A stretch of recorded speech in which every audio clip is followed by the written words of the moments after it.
Assalamualaikum warahmatullahi wabarakatuh. Senang sekali pemirsa, kita kembali hadir ke hadapan pemirsa setelah tadi kita dengarkan gending campur sari bersama Kang Dasin. Kita akan ngobrol sekarang dengan, ini sudah pernah ke Biwan, namanya Mas Yuda Ali Hamzah. Ya, beliau adalah Wakil Ketua Kadin Bojonegoro bidang minyak dan gas. Begitu Mas Yuda ya? Ya, lebih tepatnya komite tetap bidang minyak gas. Oh, komite tetap. Ning Kadin wakeh wong. Oke, assalamualaikum Mas Yuda. Waalaikumsalam. Bagaimana kabarnya? Alhamdulillah baik. Masih tetap ganteng Mas Yuda ini ya. Oke, pemirsa, kita akan membahas tentang kilang minyak di Kabupaten Bojonegoro. Jadi penting to ora ngewi kilang kuwi. Nang awak uto keras itu meneh. Nah, seperti itu kita akan bahas nanti. Kemarin kita sudah hadirkan ada Pak Sigit dari Komisi B, yang kebetulan adalah Ketua Komisi B. Terus kemarin kita bahas lagi bersama Pak Dedi Abidik, yaitu Direktur dari PT BBS, BUMD yang dipercaya oleh Pemkab untuk melaksanakan proyek pembangunan kilang minyak ini. Pertanyaannya adalah, yang pertama, sebelum masuk ke tema, jadi perlu pora. Kalau pemerintah, DPR mengatakan bahwa ini perlu. Kalau misalkan Kadin gimana? Gimana sih? Perlu kan? Sangat perlu. Sangat perlu. Gopo Mas. Ya, jadi mungkin yang perlu saya sampaikan di masyarakat Bojonegoro, keberadaan kilang itu menjadi penting karena akan menimbulkan multiplier efek yang luar biasa. Misalnya begini, di dalam kenapa minyak dan gas atau crude oil atau minyak mentah orang sering sebut itu menjadi objek vital negara, karena ternyata di situ tidak ada yang namanya sampah. Semua punya nilai ekonomis. Tidak ada yang namanya di dalam produksi kilang itu yang tidak bisa dijual. Artinya tidak bisa tidak bermanfaat. Semua bermanfaat. Berarti contoh itu seperti kalau misalkan kita pramuka, itu simbolnya itu kan kelapa. Nah, kira-kira begitulah. Itu kan bermanfaat. Bermanfaat sekali. Nah, kalau bisa nanti pramuka simbolnya minyak gitu ya.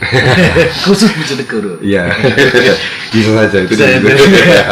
Nah, sekarang kita masuk ke minyak, Mas. Iya. Tadi Mas Yuda mengatakan bahwa semuanya bisa diolah. Terus kalau Bojonegoro ini apa manfaatnya kalau kita punya pengolahan itu? Iya.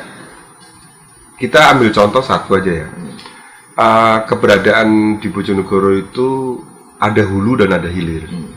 Mungkin saya bisa sampaikan ke masyarakat. Hulu itu yang di mana? Makanya saya mau menyampaikan ke publik Bojonegoro bahwa hulu itu dari sumur minyak, kemudian ada fasilitas produksi, sampai kemudian ke floating storage oil atau kapal tanker, itu masuk hulu.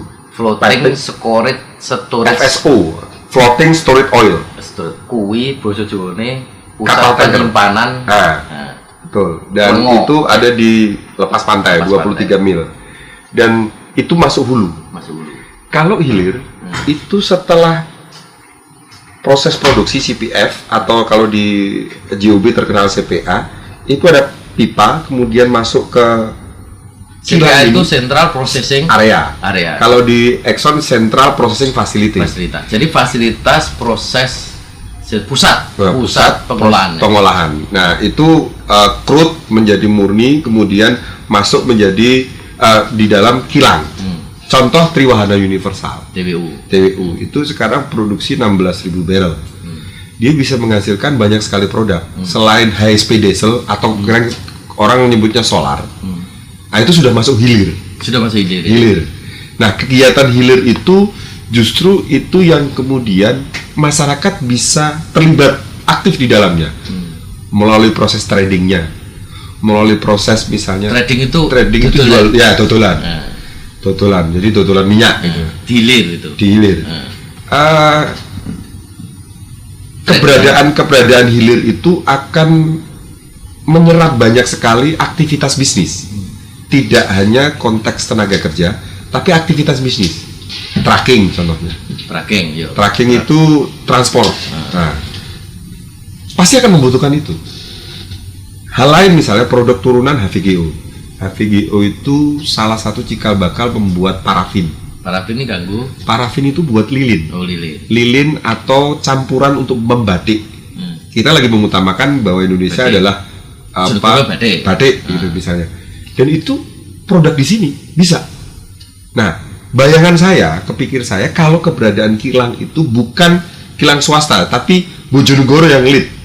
Kita punya kilang sendiri dan siapapun, maksudnya entitas Bojonegoro yang lead membuat kilang, bukan swasta nasional tapi misalnya BUMD misalnya. Itu akan memberikan multiplier efek luar biasa.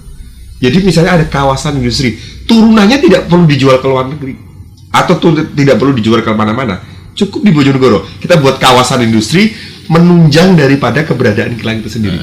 Itu akan membangun yang namanya multiplier efek, selain meningkatkan yang namanya kapasitas bisnis para pengusaha lokal, juga menyerap banyak sekali tenaga kerja.